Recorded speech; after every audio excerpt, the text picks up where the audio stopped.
Hi అండి, నమస్తే. Welcome to my channel Vinisha Pagadala Pataka Parivar. ఈరోజు నేను మటన్ చెర్వా చేశానండి మా ఇంట్లో. ఈ కూల్ క్లైమేట్కి వేడి వేడి ఇడ్లీ లేదా దోశలోకి మటన్ లేదా చికెన్ చెర్వా వేసుకొని తింటే ఆ సాటిస్ఫాక్షన్ లెవెలే వేరండి.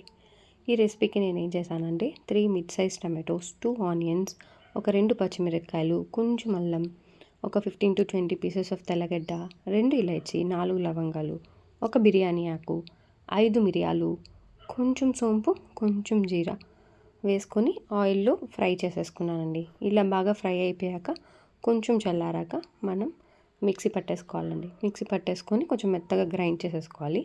గ్రైండ్ చేసేసుకున్న తర్వాత మనం కుక్కర్లో ఆయిల్ వేసేసుకొని మనం ఇది మిక్సీ పట్టుకున్న గ్రైండ్ పేస్ట్ అంతా వేసేసుకొని బాగా ఫ్రై చేసుకోవాలండి. ఇలా ఫ్రై చేసుకోవాలి. కొంచెం మనం తొందరగా ఫ్రై అయిపోవాలి అంటే కొంచెం సాల్ట్ వేసుకొని ఫ్రై చేసుకున్నామంటే త్వరగా ఫ్రై అవుతుంది. ఈ లోపల మనం ప్యారలల్గా మనం మటన్ తెచ్చుకుంటాం కదా, అది కొంచెం చిన్న చిన్న పీసెస్ లేదా కొంతమందికి ఎముకలు ఇష్టపడతారు ఇలా గ్రేవీ చేసుకోవడానికి. అలా మిక్స్డ్ ఏదైనా ఉంటే నీట్గా మనం పసుపు ఉప్పు వేసుకొని కడిగేసుకొని పక్కన పెట్టేసుకోవాలి. ఇక నేను సాల్ట్ యాడ్ చేస్తున్నాను. సాల్ట్ యాడ్ చేసుకునేసి ఫ్రై చేసేసాను. కొంచెం చూసారా ఆయిల్ వదులుతుంది. ఇలా ఆయిల్ వదులుతుంది అని అనుకున్నప్పుడు మనం చూసుకోవచ్చు, ఓకే ఇది బాగా ఫ్రై అయిపోయిందని. ఈ స్టేట్లో నేను మటన్ వేసేసుకుంటానండి. మా నాన్నగారు హెల్ప్ చేశారు నాకు మటన్ వేయడానికి. నేను వీడియో షూట్ చేసుకుంటూ ఉన్నాను. ఇలా మటన్ అంతా బాగా యాడ్ చేసేసుకొని మనం బాగా తిప్పేసుకోవాలండి. కొంచెం బాగా అంటే ఈ మనం ఏదైతే పేస్ట్ వేసామో అది కొంచెం ముక్కలకి అన్నీ పట్టాలన్నమాట. సో అలా పట్టే వరకు కొంచెం బాగా ఫ్రై చేసుకొని దాన్ని అలా వదిలేసేయచ్చు ఒక 5-10 minutes. సో నేను ఇలా కలుపుతూ ఉన్నాను. తర్వాత దీంట్లో నేను ఏమేమి యాడ్ చేశాను అంటే కొంచెం ధనియాల పొడి, కొంచెం కారం పొడి, కొంచెం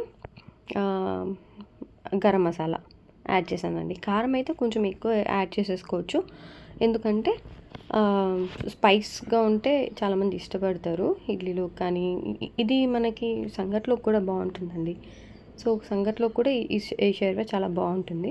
నేనైతే కొబ్బరి వేయలేదు. కొబ్బరి వేస్తే ఎందుకో కొంచెం తీయదనం వస్తుందని వేయట్లేదండి కొబ్బరి. ఈ షేర్వా మనకి పాలు కన్సిస్టెన్సీ కూడా బాగా వస్తుంది.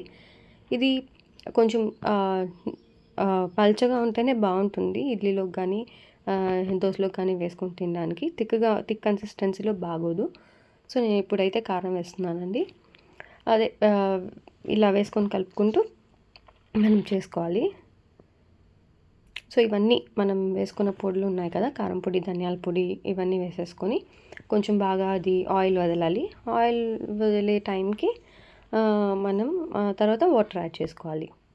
సో ఇలా వచ్చింది కదా, ఇప్పుడు ఈ పర్టికులర్ కన్సిస్టెన్సీ ఏదైతే కనిపిస్తుందో ఇలా వచ్చిన తర్వాత నేనేం చేశానంటే ఒక 400 grams తీసుకున్నానండి మటన్. సో దానికి ఈ కొలతలు చెప్పాను. 2.5 glass వాటర్ వేసాను. వాటర్ వేసుకొని ఒకసారి మనం సాల్ట్ చూసుకొని, ఒకవేళ సాల్ట్ కరెక్ట్గా లేదు అని మనకు అనిపిస్తే మనం సాల్ట్ కూడా ఈ టైంలోనే యాడ్ చేసేసుకోవచ్చు. సో ఇలా బాగా కలిపేసిన తర్వాత కొంచెం ఉడుకు రావాలి, అంటే కొంచెం మనకి బబ్లింగ్గా వస్తుంది కదా, బాయిల్ అవుతుంది కదా, ఆ టైంలో మూత పెట్టేసి మనం ఒక 15 whistles or 10 to 15 whistles, 10 whistles సరిపోతాయి. ఒకవేళ మటన్ మనకి సాఫ్ట్గా ఉంది అంటే, కొంచెం లేదు హార్డ్ మటన్ అని అనుకుంటే ఒక 15 విజిల్స్ పెట్టుకోవాలి. ఇక్కడ కొంచెం కష్టపడ్డానండి, ఎందుకంటే ఇది నాకు సరిగ్గా పట్టట్లేదు. అందుకని అది ఏడిపించింది నన్ను.